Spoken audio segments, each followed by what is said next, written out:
बोला तोता बाज से, कैसे उड़ते हो शान से। क्या डर नहीं लगता तुम्हें इतने ऊंचे आसमान से। साथियों, माई सेल्फ आर के सिंह, बायोलॉजी लेक्चरर। हमें अपने जीवन में अपने नेचर से, अपने सराउंडिंग से सीख लेनी चाहिए और हमें अपना आदर्श स्थापित करना चाहिए। हमारा नेचर, हमारे नेचर में उपस्थित हर जीव जंतु हमें कुछ न कुछ सीख देते हैं। यदि हम हर जीव से थोड़ी थोड़ी सी भी सीख ले लेते हैं तो शायद हमारा जीवन सफल हो जाएगा। आज हम सीखेंगे उस बात से जो हमें जीवन की हकीकत को सिखाता है। आप बाज के एटीट्यूड की बात करें तो यदि उन एटीट्यूड को हम फॉलो अप कर लें तो हम जीवन में सदैव और सदैव के लिए सफल हो जाएंगे। आज हम बात करते हैं 5 ऐसी बातों की जो बाज के एटीट्यूड में है और हमें अपने जीवन में उन्हें शामिल करना चाहिए। बाज सदैव अकेले उड़ता है।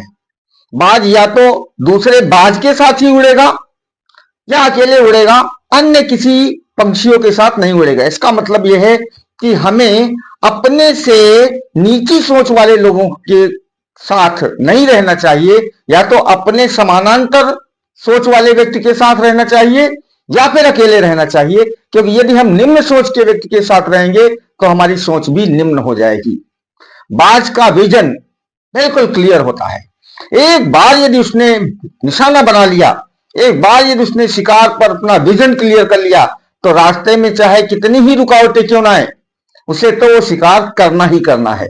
इसी तरह से हमें भी अपना विजन क्लियर होना चाहिए, हमें अपना गोल क्लियर होना चाहिए, हमें हमारा एम्बिशन क्लियर होना चाहिए और इस एम्बिशन को पाने के लिए हमें जी जान से लग जाना चाहिए।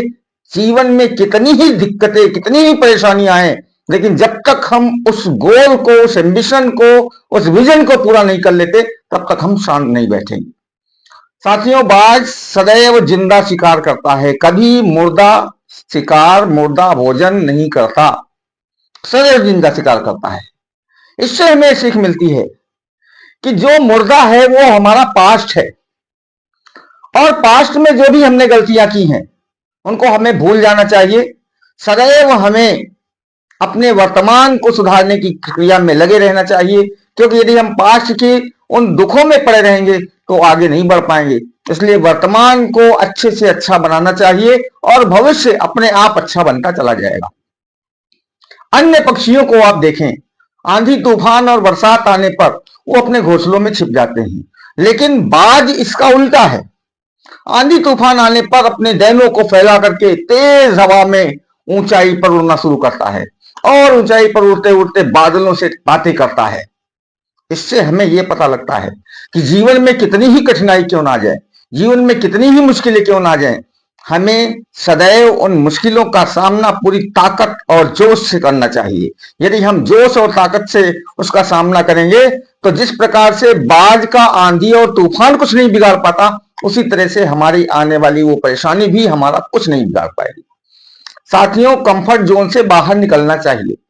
यदि हम कंफर्ट जोन में बने रहेंगे तो हम कभी आगे बढ़ नहीं सकते। इसीलिए शायद बाज अपने घोंसले की जो सॉफ्ट ग्रास होती है, जो कोमल घास होती है, उसे अपनी चोंच से निकाल के फेंकता रहता है, जिससे उसके बच्चे सॉफ्टनेस को फील ना करें, कठिनाई को फील करें। हमें भी अपने जीवन में सदैव ध्यान रखना चाहिए कि कंफर्ट जोन में यदि हम बने रहे तो हम आगे प्रगति नहीं कर पाएंगे। इसलिए कंफर्ट जोन से बाहर निकल करके हमें संकटों का सामना करते हुए सदैव अपने एम्बिशन को, अपने गोल को प्राप्त करना चाहिए।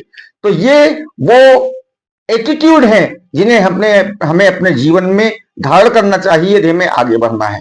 साथियों, यदि आपको ये वीडियो अच्छी लगी हो तो इसे लाइक करें, शेयर करें और इस चैनल को सब्सक्राइब करें। मिलते हैं एक नई वीडियो में, तब तक के लिए नमस्कार।